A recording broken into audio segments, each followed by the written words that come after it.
A wild Figma has appeared! It's the Pokemon Trainer! Hello and welcome to another figure review. Today I'm gonna have a look at what I just said.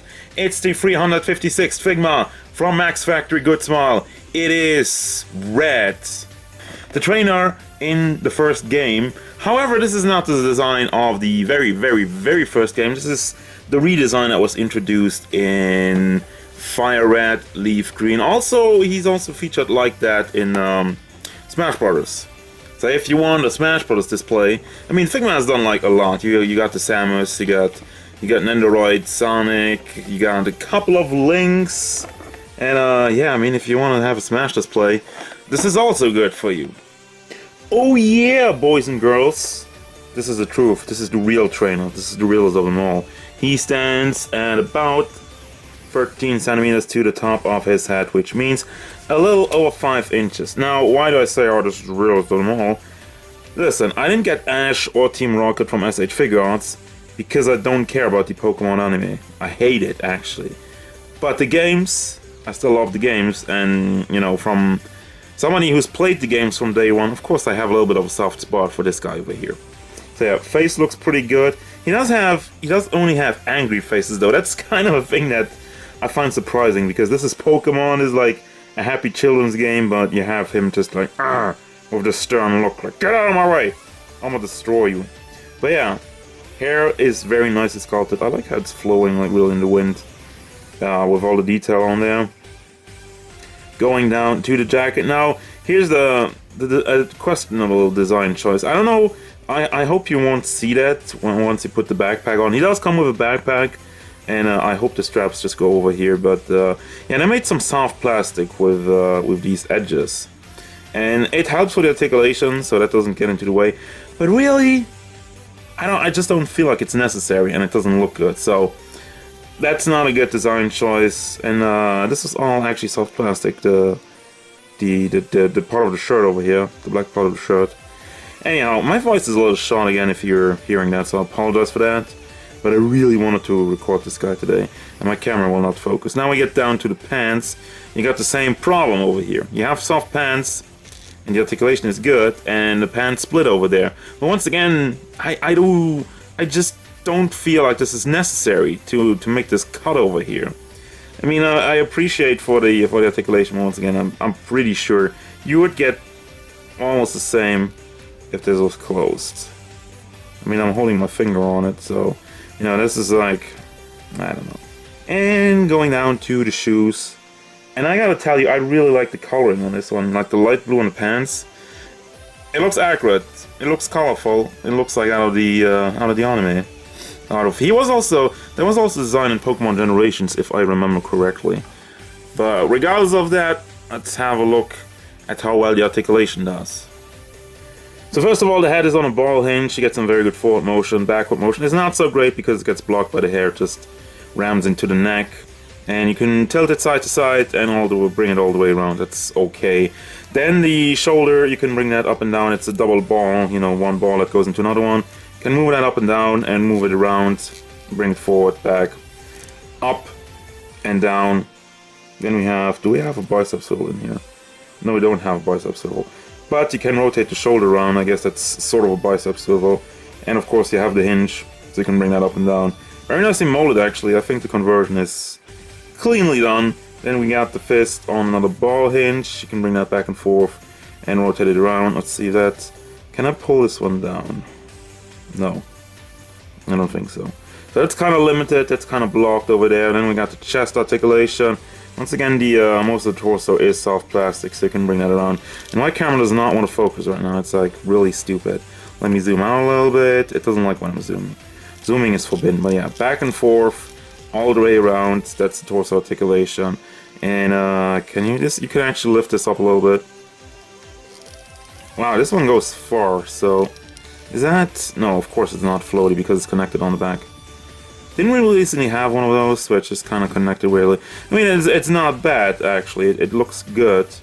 I just really haven't seen something like that a lot. I haven't seen that a lot, basically.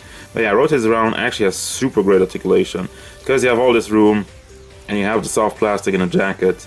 Nothing gets in the way, so you can bring it back, forth, and all the way around. Now, same thing with the legs.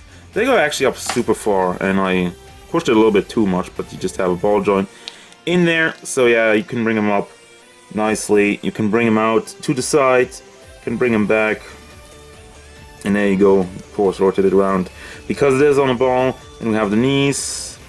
So again, this is interesting. This is also somewhat of a new tech. I mean, usually you have just a big ball hinge over here, and they just cut it up here. But with this, once again, this looks actually cleaner, I think. It depends on how you look at it, but I kind of like this. The articulation on it is good, and you can also, yeah, it's just on a pack here, so you could, and you can't really rotate it around if it's all the way like that. It doesn't have any room to rotate around, but it kind of does go. If you want to do it, you kind of have a little bit of room. And I don't know, I'm talking like that. Yeah, the foot, it's just on a ball from what I can tell. It rotates around, can bring it side to side a little bit, and you have a toe hinge. And actually, back and forth motion is actually not that great, but yeah. Toe hinge, and that's your basic articulation. Now that is a nice accessory. First of all, I want to have a look at the free starters. You have Charmander. They all have like a weird kind of pose. Well, like a more dynamic pose, not just sitting straight. They don't have any articulation. I kind of thought, I don't know why you have the cut over here if you can't rotate the head around. But regardless of that, I mean, I'm not really looking for articulation. This looks really good. I like this. Very cute. And again, Bulbasaur, who isn't really, he's standing on like 3 feet. So he kind of tends to fall over. Once again, it looks very good. I mean, look at the teeth in there. Face is nicely painted. I just don't know what's up with the hats, why they're connected so weirdly. It's kind of distracting, but for the rest of it, it's very nicely done, accurate, with all the detail you gotta have in it. And your boy, Squirtle the Turtle, TMNT. It's TMNT Tom! Actually, no, he's a Pokemon. And then we got a couple of hands, which I find weird. You have open hands, and this one's for the Pokeball. Actually, I just want to try it out real quick. Here's the Pokeball. It's a lot more shiny than the rest of it, and it's very small. But it's nicely painted, nicely molded, especially with the ball over here. So let me just see if that fits. Yeah, that actually fits very well. Nice. Good job. But yeah, these hands are really weirdly shaped inside of the palm because of the Pokeball. Really, just that. It's the same for this one. Let me try that as well. I kind of hold it like that, but he doesn't. As soon as you kind of move it down, it doesn't. It's not staying in there. And it's not supposed to stay in there. Can you? No, of course not. Okay, but yeah, what I find weird is he has 2 holding hands and he has nothing to hold really. So, bleh. Maybe to hold the backpack or something.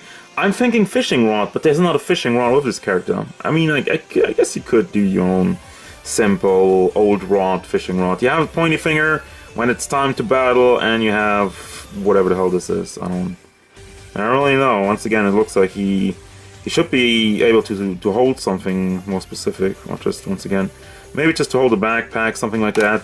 Here's the backpack with the, what's that thing called again? Versus Seek or something like that? I forgot the name of that, but, yeah, backpack's very nice. Paint job's not super clean over here, but, it's forgivable. That's nothing too bad. And then he has one more angry face. Like I said at the beginning, he only has the yelling face and the stern look that he comes with the figure. It looks very good, but I'm like real surprised that there's no smiling face and whatnot. And then you have your staples, you have your Figma base. I'm just going to show you that real quick in the back, because I mean by now this is, like I'm saying, this is a Figma staple. You got your Figma back and you got your Figma base, and there you go. And that's going to bring me to the final thoughts. What do I think about this figure? I mean, first of all, put the backpack on so you don't have the cuts over there anymore. I don't really see that, except for a little bit. But yeah, I mean, this figure, if you're a fan of Pokemon, this figure is pretty cool, and I do recommend this figure for your collection. It's very nicely done, and there's nothing very wrong with it. However, I do believe if you're not a fan of Pokemon, this is an easy skip. Because as much as it's as an okay figure, there's nothing really extraordinary about it. And there's a couple of things, just these weird cuts, I don't really agree with that. And overall, the Pokemon design, it is cool, but it certainly is somewhat bland. And the other thing is just like, all his interesting hands on the right. Like, I wanted him to actually point with this one and hold the Pokeball, but I can't do that because I only have pointing finger for this hand, so blah. But yeah, I mean, that's gonna do it really. Like I'm saying, if you're a fan of Pokemon, yes. If you're not a fan of Pokemon, you're not missing out on this one. It's not a must-have. So there you go. And as usual, guys, thank you very much for watching. Don't forget, if you enjoyed this review, feel free to hit it up with a like and subscribe to the channel so you can stay tuned for more figure reviews, gameplay stuff, and whatever Pokemon Trainer Red wants to battle.